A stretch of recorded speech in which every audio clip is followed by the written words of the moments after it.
السلام علیکم ورحمۃ اللہ وبرکاتہ۔ سوال آج تیمم کے متعلق ہے کہ تیمم ایک کرنا کس طرح ہے، طریقہ کار کیا ہے، اور دوسرا اسی طرح کہ تیمم کب کریں تو یعنی اس کی شرط کیا ہوگی۔ تو پہلی صورت تو یہی ہے کہ یعنی تیمم جو ہے دو ضربے ہیں کہ مٹی کے اوپر دونوں ہاتھوں کو دو بار مارنا ہے، ایک بار مار کے دونوں ہاتھ جھاڑنے، چہرے کے اوپر پھیر لینا ہے۔ دوسرا جو ہے یعنی دوسری مرتبہ جب زمین پہ ہاتھ ماریں گے اور دونوں ہاتھ جھاڑیں گے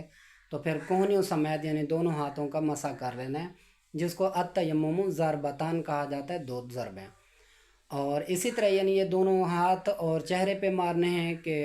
سورۃ مائدہ کی آیات نمبر 6 کے اندر بھی یہی چیز ہے کہ فَتَیَمَّمُوا صَعِیدًا طَیِّبًا فَامْسَحُوا بِوُجُوہِکُم وَأَیْدِیکُم۔ تو یعنی دو تیمم ہیں، دو ضربے ہیں تیمم کے لیے، اور اس کے تیمم کرنے کے لیے یعنی شرط کا یہ ضروری ہے کہ بھی پانی میسر نہ ہو، یعنی پانی 1 کلومیٹر کے فاصلے کے اوپر چاروں طرف سے نہ پایا جائے تب تیمم ہوتا ہے۔ یعنی اگر انسان مشرق کی طرف جائے، مغرب کی طرف جائے، شمال کی طرف جائے، جنوب کی طرف جائے، یعنی یہ چاروں سمتیں اگر جائے تو کم از کم 1 کلومیٹر کے فاصلے پر پانی نہ ہو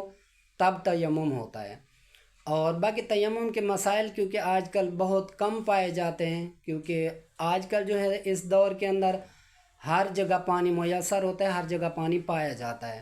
تو اس وجہ سے ہم صرف ایک ہی ویڈیو اس کے اوپر بنائیں گے اور وہی یہی ہوگی۔ اس کے علاوہ کوئی اور ویڈیو ہمارے چینل پہ نہیں آئے گی،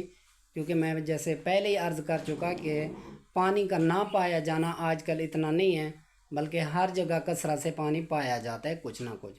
تو جزاک اللہ، اللہ آپ کو جزائے خیر دے۔